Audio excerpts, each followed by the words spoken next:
ईश्वर प्रभु प्यारे, विनती सुनो हमारी। हम हैं अनाथ अति, आए शरण तुम्हारी। गुजरी उम्र हमारी, पापों में है पिताजी। दुखों पे दुख देके पाए हैं कष्ट भारी। तापों ने है तपाया, शांति ने मुख छिपाया। दिल तरपता हमेशा, नैनों से नीर जारी। विषयों की आदतों ने तन मन बिगाड़ डाला। नहीं चैन एक गरीबी, हर दम है बेकरारी। कृपा से तूने अपनी दात दी थी हमको। गफलत में आके हमने बर्बाद कर दी सारी। किस्ती हमारे दिल की फसमों के बवर में, खाती पड़ी है धके, फिरती है मारी मारी। मन आँख कान जिह्वा वश में नहीं हमारे। आकर के तंग इनसे करते हैं गिरिया जारी। तुम बिन नहीं है भगवन कोई दर्द का अपना। खुद गर्ज नजर आवे, बाकी ये दुनिया सारी। हम तुम असल में को कहते हैं वेद, ये जो पर्दा उठा दिखा दो अपनी शक्ल प्यारी। हो बे उम्मीद सबसे रख आस, एक गोविंद आए हैं दर पे तेरे। राखो हमें मुरारी, ईश्वर प्रभु प्यारे। विनती सुनो हमारी, हम हैं अनाथ अति, आए शरण तुम्हारी। शहंशाह राम शाह की राम की जय। जय हो। काका जी, हाँ, आज मेरा नंबर।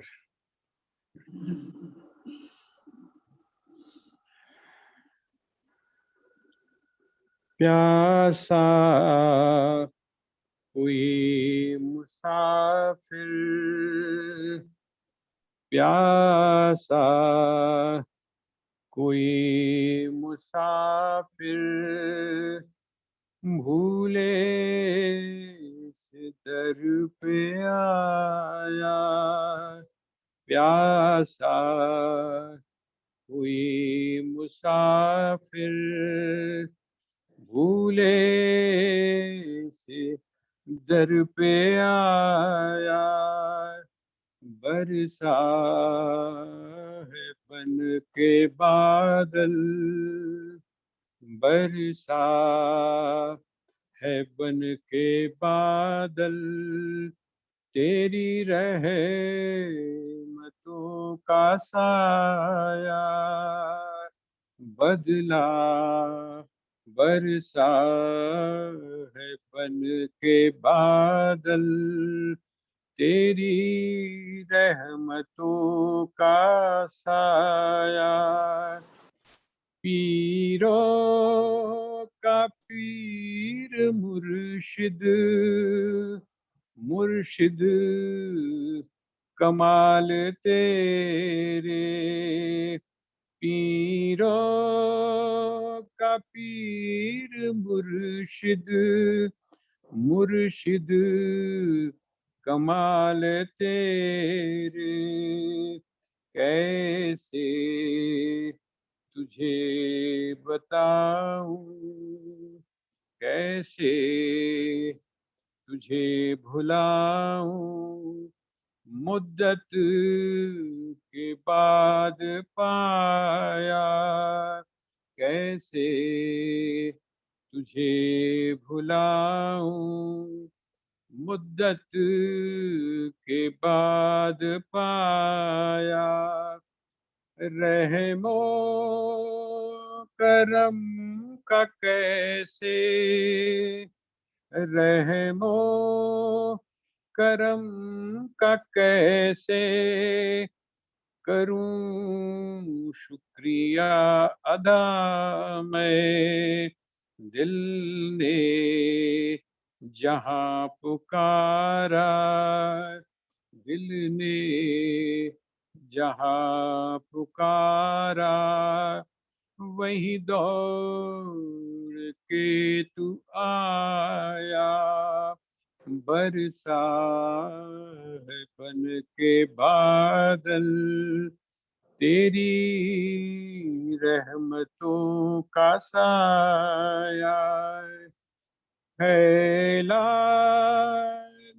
हाथ जाऊं किस दर पे ये बता दे फैलाने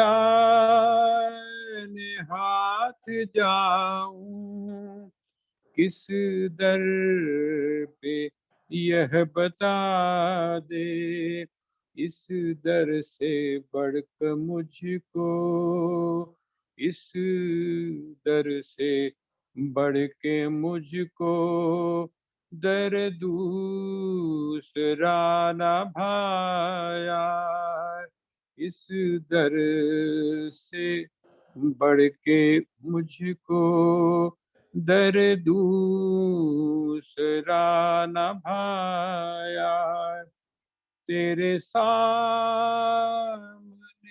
से उठकर तेरे सामने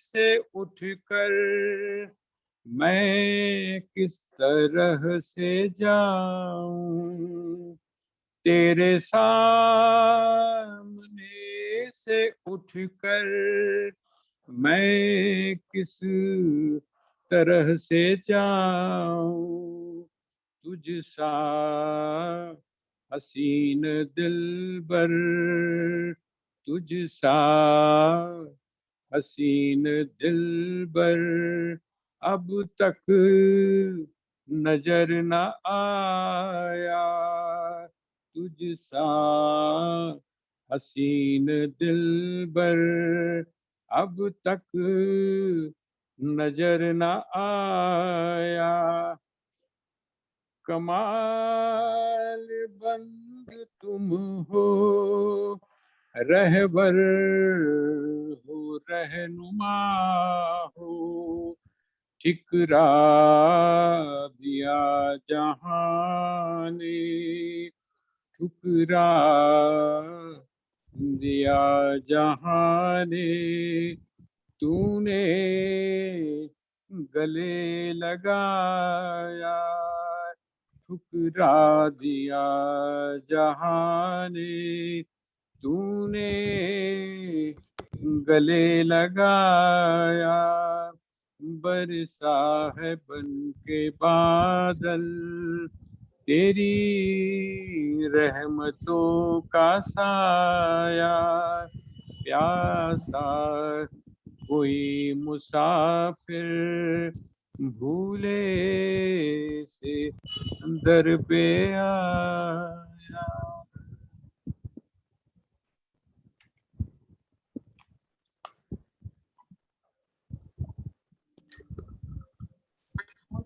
ओम सच्चिदानंद रूपाय विश्वोत्पत्त्यादि हेतवे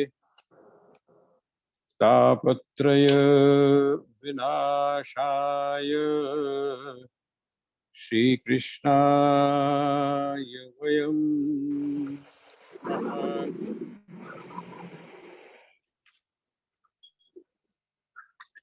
श्रीमद् भगवद गीता अध्याय 8 और श्लोक संख्या 3 से लेकर और 6 तक आज हम इसकी चर्चा करने का प्रयास करेंगे। तीसरा जो श्लोक है श्रीमद् भगवद गीता के 8वें अध्याय का, उसमें हमने जो शुरू के अर्जुन के प्रश्न हैं उनके ऊपर चर्चा की थी। अक्षरम ब्रह्म परमम स्वभावोध्यात्ममुच्यते, भूत भावोद्भव करो विसर्गः कर्म संगितः। कल हम आखिर में आकर कर्म की जो परिभाषा है, कर्म की परिभाषा आपको कल बताने का थोड़ा सा प्रयास किया था कि कर्म का अर्थ है जिसको हम सकाम कर्म बोलते हैं। वैसे भी हमारी जो शास्त्र की जो परंपरा है, मैंने आपसे निवेदन किया था कि 2 प्रकार की हमारे यहाँ चिंतन धाराएं हैं। एक हमारी जो शास्त्र परंपरा है, उस शास्त्र परंपरा के अनुसार जब भी आपको कहा जाता है कर्म, तो उस कर्म का अर्थ होता है आपका वर्ण और आपका आश्रम। आपका वर्ण और आपका आश्रम, उसके अनुसार जिस कर्म को करने की आज्ञा शास्त्र में दी गई है, अर्थात जो विधि है, उस विधि को जब आप करते हैं तो वो कौन सी है? यज्ञ यागादि। आपको नित्य यज्ञ करना चाहिए, आपको नित्य पूजन करना चाहिए, आपको संध्या करनी चाहिए। ये जो कर्म है, इन कर्मों को कर्म की परिभाषा में डाला गया। लेकिन जैसा कि मैंने आपसे निवेदन किया था कि जब आप इन कर्मों को कर्तव्य की दृष्टि से करते हैं, कर्तव्य का मतलब आपको करना ही है, आपको करना चाहिए, इस दृष्टि से करते हैं, कर्म को आप कर्म की दृष्टि से करते हैं, तो ऐसा जो कर्म है वो अकर्म की स्थिति में चला जाता है। आपकी उसमें कोई आसक्ति नहीं है, आपकी उसमें कोई मांग नहीं है, तो ऐसा जो कर्म है वो अकर्म की स्थिति में चला जाता है। यज्ञ याग आदि यद्यपि जो है वो सकाम कर्मों में आते हैं, लेकिन जब आप यज्ञ करते हैं और यज्ञ में आपकी ये भावना बनती है कि इदम न मम, ये मेरा नहीं है, मैं जो कर रहा हूं, जैसा आपने यज्ञों के संदर्भ में सुना था, ब्रह्मार्पणम ब्रह्म हविः ब्रह्माग्नौ ब्रह्मणाहुतम ब्रह्मैव तेन गंतव्यम ब्रह्म कर्म समाधिना। ये जो ब्रह्म यज्ञ है, जिस समय इसी यज्ञ को आप ब्रह्म यज्ञ करना शुरू कर देते हैं, अनासक्ति पूर्वक असंग पूर्वक जब आप करना शुरू कर देते हैं, तो ये कर्म जो है वो दिखाई तो देता है कर्म के रूप में। ऐसा लगता है जैसे आप कर्म कर रहे हैं, लेकिन वास्तविकता ये होती है कि वो कर्म कर्म की श्रेणी में ना आकर, कर्म की परिभाषा में ना आकर, वो अकर्म की परिभाषा में चला जाता है। क्यों चला जाता है? इसलिए क्योंकि जो कर्म की एक श्रृंखला है,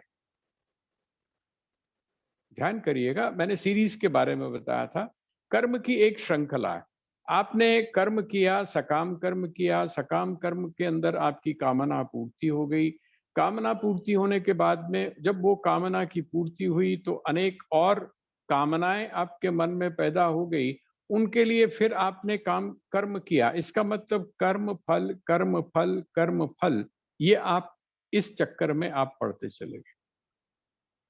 तो एक कर्म जिस समय आप सकाम कर्म करते हैं, किसी भी कामना को लेके कर्म करते हैं, तो वो जिस समय पूरा होता है तो ऐसा नहीं होता वो एक सिंगल फिर कामना को पैदा करता हो, वो फिर बहुत सारी कामनाओं को आपके जीवन में पैदा करता है।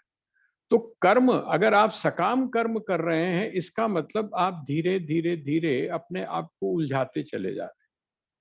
लेकिन जिस समय आप सकाम ना करके निष्काम कर्म करते हैं, निष्काम का मतलब कर्तव्य के रूप में मुझे करना चाहिए।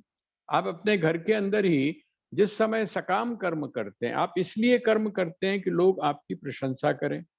आप इसलिए कर्म करते हैं कि आप उसके लिए कर रहे हैं, तो आपको सामने से वैसा ही जवाब मिले जिसको हम अगर साधारण भाषा में कहें, तो वो कर्म कैसा है? वो भाजी है।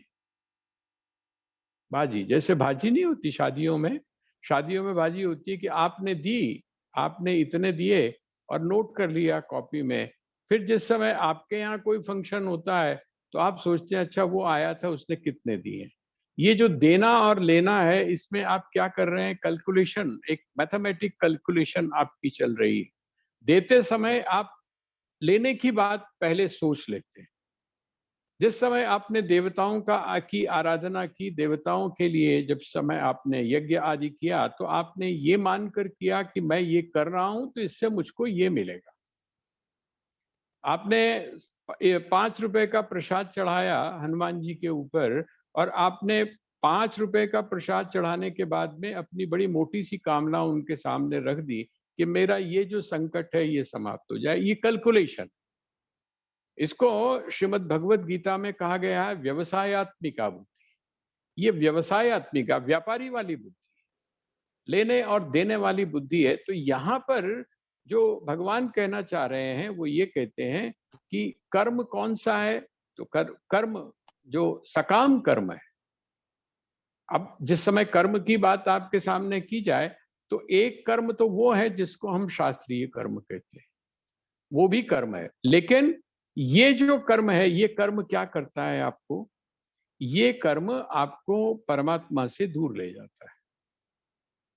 जिस समय आप सांसारिक वस्तुओं की प्राप्ति के लिए, भौतिक वस्तुओं की प्राप्ति के लिए, भौतिक सुख को प्राप्त करने के लिए आप जिस समय किसी भी प्रकार का कर्म करते हैं, तो वो आपको क्या करता है? वो आपको परमात्मा से दूर ले जाता है। इसका मतलब क्या हुआ?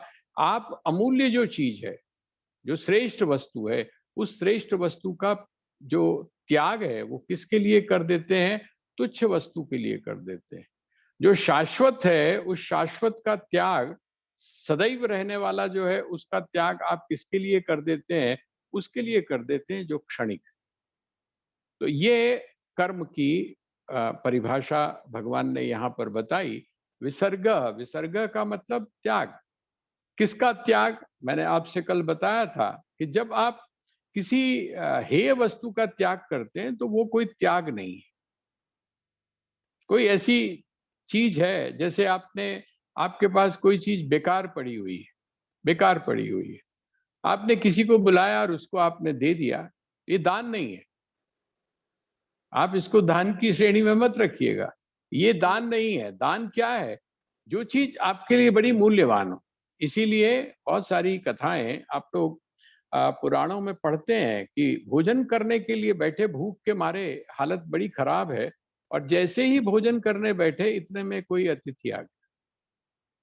उन्होंने अतिथि को भोजन करवाया, और जब अतिथि को भोजन करवाया तो वो मतलब जिस समय उसने कहा कि भोजन की करिए और उसने भोजन की स्वीकृति दे दी, या उसने ये कहा कि मुझे बहुत भूख लगी है, मुझे भोजन दीजिए, तो वो जो सामने रखी हुई जो थाली है या सामने रखा हुआ जो भोज्य पदार्थ है जिसको वो स्वयं ग्रहण करते, और पता चलता है कि 3 या 4 दिन तक भूखे हैं, उसके बाद में वो वस्तु आपको उपलब्ध हुई है, वो भोजन आपको उपलब्ध हुआ है, उसका जो दान है, वो जब आप दूसरे को देते हैं तो वो दान है।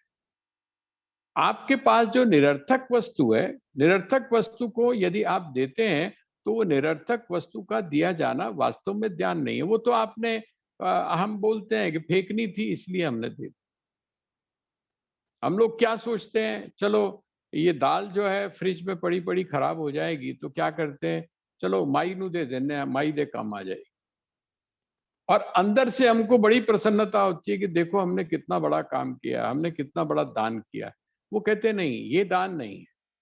दान का अर्थ है जब आप अपनी कटौती करके, यही कारण है, आपने यदि सुना हो कि मदन मोहन मालवीय जी जो हैं, उनको जिस माता ने सबसे पहला 1 रुपया दिया था, वो अभी तक सुना है कि हिंदू विश्वविद्यालय में अभी तक जो उनकी वहाँ पर है, जो संग्रहालय है उसमें रखा हुआ है। वो क्यों कीमती है? इसलिए कीमती है कि वो जो माता थी, जिस माता ने वो 1 रुपया दिया था, उसके लिए उस 1 रुपए की बहुत कीमत थी। जिसके लिए उसकी कीमत ही नहीं है, जो रोज का हजारों रुपए खर्च कर देता, उसके लिए 1 रुपए की क्या कीमत है? वो अगर 100 रुपए भी देता है, तो वो उसकी उतनी वैल्यू नहीं है, जितनी वैल्यू उसकी है, जो उसने 1 रुपया दिया। ये बात यहाँ पर इसका मतलब क्या हुआ कि जो त्याग है, कर्म का अर्थ क्या हुआ? जिस समय आप त्याग करते हैं, त्याग किसका? तो कहते हैं आप क्षुद्र वस्तु के लिए आप किसका? श्रेष्ठ का त्याग कर रहे हैं। कर्म आप क्यों कर रहे हैं? सकाम कर्म आप परमात्मा की तरफ आप नहीं जाना चाहते हैं, परमात्मा को आप एक तरफ करके, और आप किसके लिए कर्म कर रहे हैं? संसार के सुखों को प्राप्त करने के लिए। वो कहते हैं ऐसा जो कर्म है, वो उसको हम कर्म कहते हैं। क्योंकि वो आपको जो सेंटर पॉइंट है, आपके जीवन का जो केंद्र है, जिसको आप हम परमात्मा कहते हैं, जिसको आप आत्मा या आपका अपना स्वरूप बोलते हैं, उससे आप दूर जा रहे हैं। आप अपने आप को उलझा रहे हैं। तो जो कर्म है वो क्या करता है? कर्म अर्थात जो सकाम कर्म है, सकाम कर्म आपको उलझाता है। और जिस समय आप निष्काम कर्म करते हैं, तो क्योंकि वह जो निष्काम कर्म है, वो निष्काम कर्म अकर्म की श्रेणी में आ जाता है। आपको दिखाई तो देता है कि आप कर्म कर रहे हैं, लेकिन वास्तव में वो कर्म नहीं है। ऐसे आप बहुत सारे एग्जाम्पल, बहुत सारे उदाहरण आपको पुराणों के अंदर मिल जाएंगे। लग रहा है कि कर्म कर रहा है, लेकिन कर्म नहीं कर रहा। और एक इससे बिल्कुल उल्टा है, एक इससे बिल्कुल उल्टा है। आपको ऐसा लग रहा है कि कर्म नहीं कर रहा है, आप बैठे हुए हैं, है ना? आप घर के अंदर बैठे हुए हैं, और दुनिया भर की जो आपकी जो मानसिक क्रिया है, आपका जो मन है, वो तरह-तरह के कर्मों को कर रहा है। आप लग तो रहा है कि आप कुछ नहीं कर रहे हैं, आप आँख मूंद करके लेटे हुए हैं, लेकिन आपने पता नहीं कौन-कौन सी चीज़ को आपने निर्मित कर दिया, पता नहीं क्या खरीद लिया, क्या आपने बेच लिया, किस चीज़ का आपने निर्माण कर लिया। तो ये जो कर्म है, इस कर्म को भगवान ने समझाया कि कर्म किसको बोलते हैं। अब आगे 3 जो और प्रश्न थे, उन 3 प्रश्नों को भगवान उसका आप वो उत्तर दे रहे हैं। वही जो मैंने आपको कहा था, एक बड़ा सर्कल बनाइए, एक उसके बीच में बनाइए, और एक फिर तीसरा बना लीजिए। ठीक है? आप एक सर्कल, जो फर्स्ट सर्कल है वो है पदार्थ। उसके ऊपर आप क्या लिखें? उसके ऊपर आप लिखें पदार्थ। ठीक है? दूसरा जो सर्कल है, उसको आप लिखें चेतना तो है, मतलब चेतन वस्तु तो है, लेकिन मूर्छित है। एक तो पत्थर है, है, एक तो पत्थर है, पाषाण है, जिसमें चेतना है ही नहीं, ठीक है कि नहीं, जिसको हम जड़ बोलते हैं, एक तो जड़ है। दूसरा क्या है, उसमें है तो चेतन, है तो चेतन वो, लेकिन वो मूर्छित है, जिसको हम ये बोल सकते हैं कि वो अभी सब कॉन्शियस है, अर्ध चेतन है, पूरे होशो हवास में नहीं है। होश भी है और बेहोशी भी है, दोनों स्थितियां हैं, बल्कि बेहोशी की मात्रा जो है वो उसके ऊपर ज्यादा आई हुई है। दूसरा सर्कल ये हो गया। और तीसरा सर्कल क्या हो गया? तीसरा सर्कल हो गया विशुद्ध रूप से, जिसको हम बोलते हैं होश में आया हुआ व्यक्ति। होश में आया हुआ व्यक्ति, होश में आने का मतलब क्या है कि वो बिल्कुल पूरी सावधानी में, पूरी सजगता में, जिसको हम पूर्ण चेतना बोलते हैं, वो पूर्ण चेतना है। ये तीन कैटेगरीज भगवान ने यहाँ पर रखी। अब वो समझाते हैं, इसके माध्यम से आप समझ सकते हैं। अधिभूतम क्षरो भावः। अक्षर का अर्थ पहले भी आपको मैंने बताया था। अक्षर जब बताया भगवान का कि ब्रह्म क्या है, तो कहते हैं ब्रह्म है अक्षर।